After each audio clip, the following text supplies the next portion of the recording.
Stand up comedian Kunal Kamra की मुश्किलें कम होने का नाम नहीं ले रही हैं।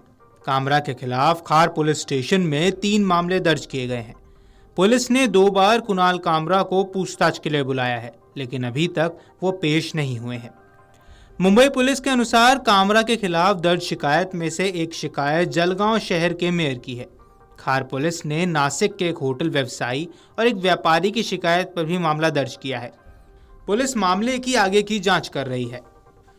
शुक्रवार को कुणाल कामरा ने मद्रास हाई कोर्ट का दरवाजा खटखटाया। उन्होंने हाई कोर्ट में अग्रिम जमानत की याचिका दायर की। अग्रिम जमानत के लिए दी गई याचिका में कामरा ने दलील दी कि वे तमिलनाडु के वल्लुपुरम जिले से हैं। उन्हें मुंबई पुलिस द्वारा गिरफ्तार किए जाने का डर है। इसके बाद राजनेता के बारे में कथित विवादास्पद टिप्पणी को लेकर उनके खिलाफ दर्ज की गई एफआईआर के संबंध में अग्रिम जमानत दे दी।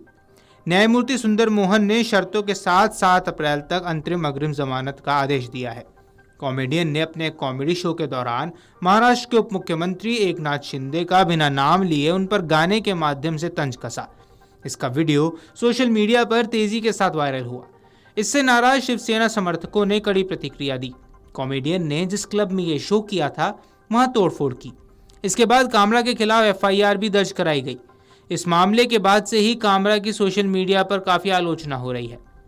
शिवसेना कार्यकर्ताओं ने रविवार रात मुंबई के उस स्टूडियो में तोड़फोड़ की जहां कॉमेडियन का शो रिकॉर्ड किया गया था।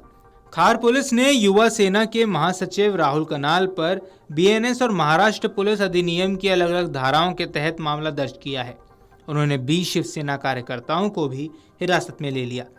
जोन 9 के पुलिस उपायुक्त दीक्षित गेदम ने कहा कि खार थाने में 2 मामले दर्ज किए गए हैं। ये मामला अपमानजनक बयान के लिए कामरा के खिलाफ है, जबकि दूसरा मामला हैबिटेट क्लब में तोड़फोड़ करने वालों के खिलाफ, जहां कामरा के कॉमेडी शो की शूटिंग हुई थी। उन्होंने कहा कि दोनों मामलों की जांच चल रही है। शिवसेना ने एक बयान में कहा कि उप मुख्यमंत्री शिंदे का मजाक उड़ाना लीडरशिप के खिलाफ एक प्लान हमले से कम नहीं है। उन्होंने एक बार फिर अभिव्यक्ति की स्वतंत्रता के मौलिक अधिकार का दुरुपयोग किया है। कॉमेडी का इस्तेमाल लोगों को बदनाम करने और राजनीतिक रूप से प्रेरित गलत सूचना फैलाने के लिए नहीं किया है। शिवसेना ने कहा कि वह महाराष्ट्र के लोगों के लिए काम करने वाले लीडरशिप का अपमान या बदनाम करने की किसी भी कोशिश को बर्दाश्त नहीं करेंगे। आपको बता दें कि कुणाल कामरा से संजय राउत ने बड़ी मांग की है। सुनिए संजय राउत ने क्या कुछ कहा। बात ऐसे मेरे सबसे बात होती है। मैं मेंबर ऑफ पार्लियामेंट हूँ, मुझे कोई भी फोन कर सकता है। जब महाराष्ट्र में लॉ एंड ऑर्डर का प्रश्न निर्माण होता है तो ऐसे लोगों से हम देखते हैं कि बाबा आप शांति से लीजिए, कुछ करो। मैंने इतना ही कहा है कि आप कानून के सामने जाकर अपनी जो बात है वो रखो, कानून से मत भागो। मुंबई पुलिस है, बहुत निष्पक्ष पुलिस है मुंबई की। चाहे कुणाल कामरा का स्टूडियो तोड़ने में उनका वो देखते रहे, स्टूडियो तोड़ते रहे, पुलिस देखते रहे, वो छोड़ दीजिए। लेकिन मैं मानता हूं कि कुणाल कामरा को मुंबई में आकर अपनी बात रखनी चाहिए और उनको जो कहना है वो पुलिस के समक्ष कहना चाहिए। और मैं ये भी मांग करता हूं सरकार से, जब मुंबई में कंगना राणावत और हमारा झगड़ा हुआ था तो नरेंद्र मोदी जी ने कंगना राणावत को स्पेशल प्रोटेक्शन दिया था सेंटर का। वैसा प्रोटेक्शन कुणाल कामरा को देना चाहिए। स्पेशल फोर्स दिया था रक्षा के लिए, कंगना राणावत के लिए, क्योंकि उनको लगा कि हम उनके ऊपर हमला करेंगे। हम किसी महिला के ऊपर हमला नहीं करते, हम नामर्द नहीं है।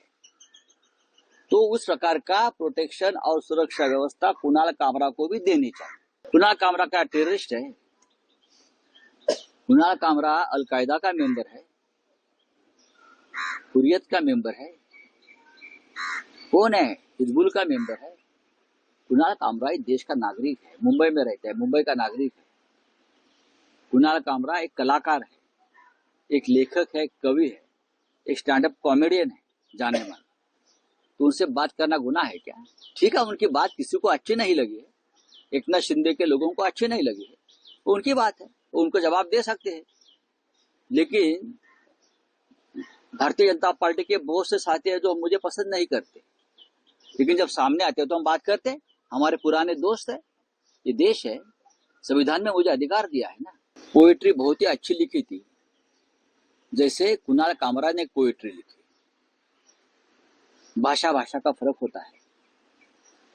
इमरान प्रतापगढ़ी एक शायर है और कुणाल कामरा एक व्यंग्यकार है, तो पोएट्री दोनों ने लिखी। तो उस पोएट्री के बारे में एफआईआर लॉन्च करने की बात रही तो सुप्रीम कोर्ट ने कहा है ये गलत है। एक कवि के ऊपर जो लिखा है उसका अभिव्यक्ति स्वतंत्र है, आप उनको इस तरह से खत्म नहीं कर सकते।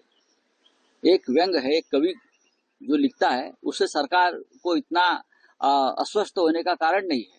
यही बात मैं कुणाल कामरे के बारे में बोल रहा हूँ। अगर आप ये वीडियो YouTube पर देख रहे हैं तो हमारे चैनल को सब्सक्राइब कर बेल आइकन दबाएं और Facebook पर देख रहे हैं तो हमारे पेज को लाइक करें। 8 मिलियन प्लस सब्सक्राइबर, आपके इस भरोसे के लिए बहुत धन्यवाद।